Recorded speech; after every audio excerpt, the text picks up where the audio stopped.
Welcome back to another episode of The Road Chose Me. My name's Dan Grech, and on today's episode, a topic that I'm getting asked a lot about recently. So, I've driven a lot of places around the world, and here I am gearing up and preparing to go again to somewhere I've never explored before. And people keep asking me, Dan, what is it about you that makes you different than so many others? There's a lot of channels out there, they just wind up doing gear reviews, or they build up these ultimate overland vehicles, but they never really take them anywhere much. So why is it that I'm different? Why am I so driven and so passionate to actually go and explore places with my vehicle? Well, I've given it a lot of thought, and I do think it comes down to my core beliefs or my core views about overlanding. So if you've ever wondered why I'm doing what I'm doing and why I'm so passionate about exploring the world in my own vehicles, stick around. I'm going to cover my top 5 core beliefs about overlanding. So to get things started, I think it's really important to talk about what I believe overlanding actually is. And I'm always really careful about this because I don't want to exclude anybody. Overlanding is booming, it's growing really fast, and tons of different people are exploring it in different ways. And I think all of those are overlanding, but for me and what I want to do, the best description I ever heard was actually from Scott Brady, who's the publisher of Overland Journal. He's on Expedition Portal. And Scott said when we were at SEMA, he breaks it down into 4 simple words. He said overlanding is vehicle-based adventure travel. And I've thought a lot about that since, and I find it really interesting to break that down even further. And so if you start out, the first 2 words, vehicle-based, they're just qualifiers. So they're not really the core, they're just kind of like a qualifier on what is the core. So then you get what's left, adventure travel. So at its core, I really believe that overlanding is adventure travel, and then we're not backpackers, we're not kayakers. Our modifier is we're doing it in vehicles. And when I say adventure travel too, I don't necessarily mean you have to drive to South America or around Africa. Even exploring your home state, if you venture up to Alaska, explore the neighboring country, if that happens to be Canada or Germany, all of those are types of adventure travel. But I do think it's really important to realize the goal is adventure travel. So you're traveling to places you've never been before and you're having adventures. And so for me, that is the core of what I'm doing here. And so everything that I do and everything why I'm saving money, why I'm building vehicles, why I'm researching, it's all because I want to go and have adventure travel in a vehicle. And to me, that is the fundamental driver about why I'm an overlander and why I do what I do. The second thing that I think sets me apart from a lot of people in a lot of different industries actually is that I genuinely believe overlanding is about experiences and it isn't just about gear. And this is a topic I see come up all the time now in all of my hobbies and passions. Whether it's snowboarding or mountain biking or photography or overlanding, I see countless discussions online and in magazines and YouTube videos where people just focus on the gear. So people say, what camera do I need to get good photos? What snowboard do I need to go and ride Alaska? What vehicle do I need to go and drive to South America? All of those, I believe firmly, are missing the point. That is not the point of overlanding or photography or snowboarding. The point of all of those activities is the activities itself. So for me, it's all about the experiences. And that means I want to visit amazing places, I want to meet new people, and I want to learn new things. That is the core of overlanding. And so those are the questions that I focus on.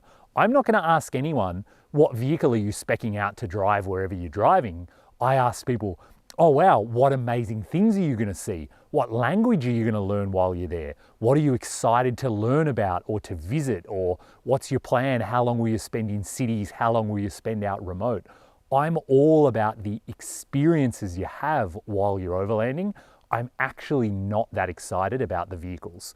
I mean, I am, they're interesting, but it's not the core, it's not the reason that I am so motivated. And right now I'm being stubborn like a donkey to try and make my next expedition come true. And the photos that I have on my wall right now, they are the experiences that I'm going to have when I finally get to this place. They're not photos of the vehicle or the tires or the wheels that I'm going to have.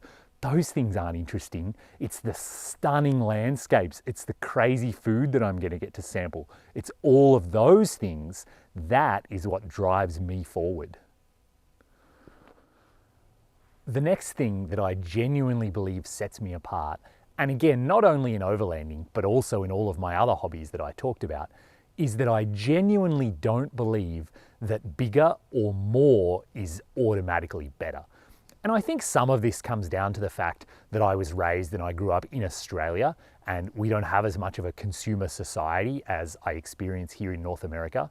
And so I think it's a really easy trap to fall into, thinking if you want to be into mountain biking, you have to buy the highest spec mountain bike. If you want to be into overlanding, you have to buy the highest spec overlanding vehicle. And that, I believe, is just fundamentally not true, because in my experience, the people I've met who are really out there doing it, whether it's overlanding or whether it's mountain biking, they often have sort of old, used, beat up gear that has proven itself over years and years. And because they're spending time out there actually doing their passion, they don't have as much money as someone who's spending all their time at work earning money. So because they have less money, they actually can't even have the latest and greatest. But that's okay, because they're busy out there doing what they're passionate about. And you can really break this down more and more too. I've said it a bunch of times. I don't believe a bigger water tank would have made this Jeep better for my Africa trip, because it kind of was the right size for the number of people, the remoteness, the size of my fridge, the size of my solar panels, the size of how much food I could carry. All of it has to go in balance. And same goes, bigger tires on this vehicle. Does it make it a better rock crawler? Probably. But does it make it a better all-round overlander when you have to consider the amount of gas you're going to carry, the amount of money you're going to spend on gas, how available spares and tires actually are? Then no, bigger tires do not make this vehicle better for overlanding. And so I think it's really fundamental to always try to push back against that idea. And it's difficult in our industry because so many people do focus on the gear. But, you know, I recommend always definitely buy quality gear, buy big brand names that have good warranties and really good reputations for reliability, but you don't necessarily have to buy the top spec or the biggest item available. Don't fall into that trap. Make sure you realize again, it's not about just having the biggest and best gear, it's about actually doing the thing that you want to be doing.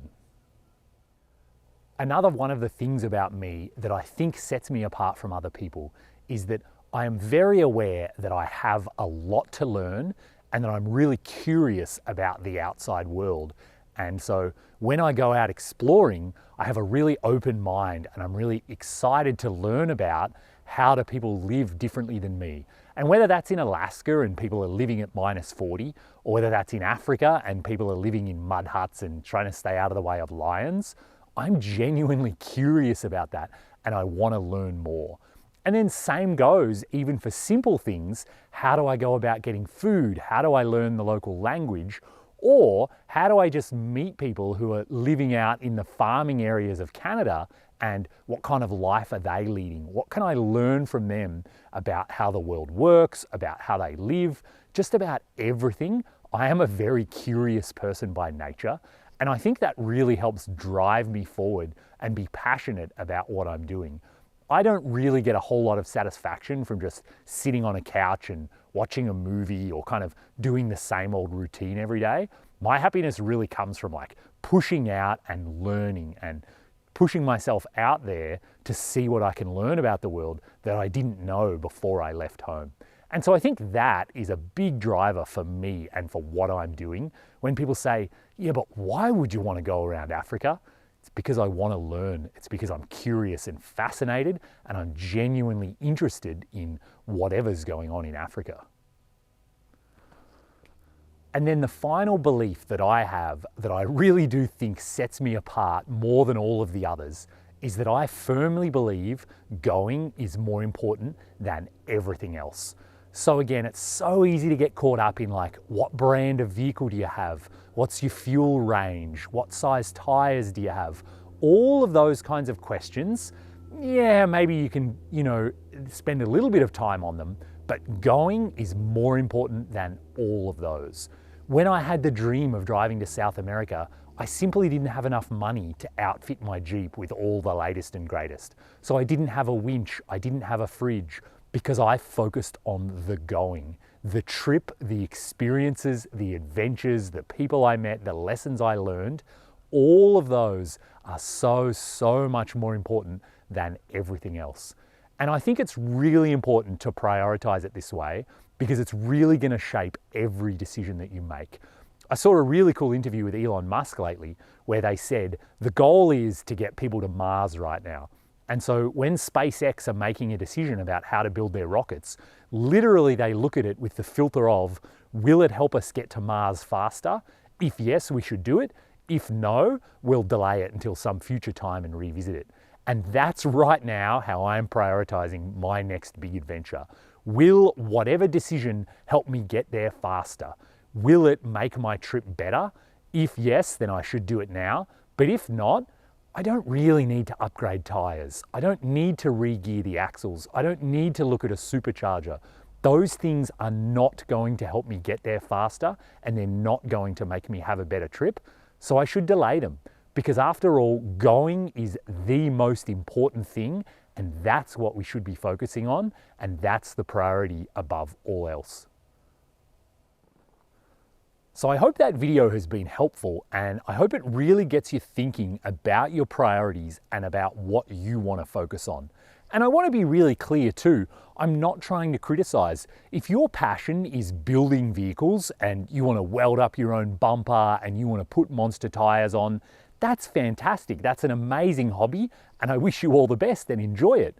But if you want to be an overlander, if you want to go and explore far away, remote locations, maybe up in Alaska, maybe down in South America, I urge you to think about what your priorities are and start realizing that you need to be a little bit different than the people who are just endlessly buying gear or endlessly flipping their vehicle every 3 years because they want to jump on the bandwagon of the latest and greatest. If you genuinely want to explore in your own vehicle, you have to have different priorities than those people. So as always, if that's been helpful, please do hit the thumbs up button. Make sure you subscribe to my channel. And again, a huge thanks to everyone on Patreon. They're just about to start getting exclusive behind the scenes access to my next adventure. And as well as that, I'm gonna start offering vehicle and trip consulting to my Patreon supporters. So if you've got questions about shipping your vehicle or going somewhere else in the world or what vehicle is gonna meet your needs, I will start offering one-on-one video chats with my Patreon supporters where I'll discuss and answer whatever questions they have. And as well as helping that person individually, I'm going to make all of those videos and all those interviews available for people who support me on Patreon. So head over, there's a link in the description on Patreon. I'm The Road Chose Me. And once again, thanks so much for watching. Let me know if you've got ideas for future videos. As always, stay safe out there, and maybe I'll bump into you on the road.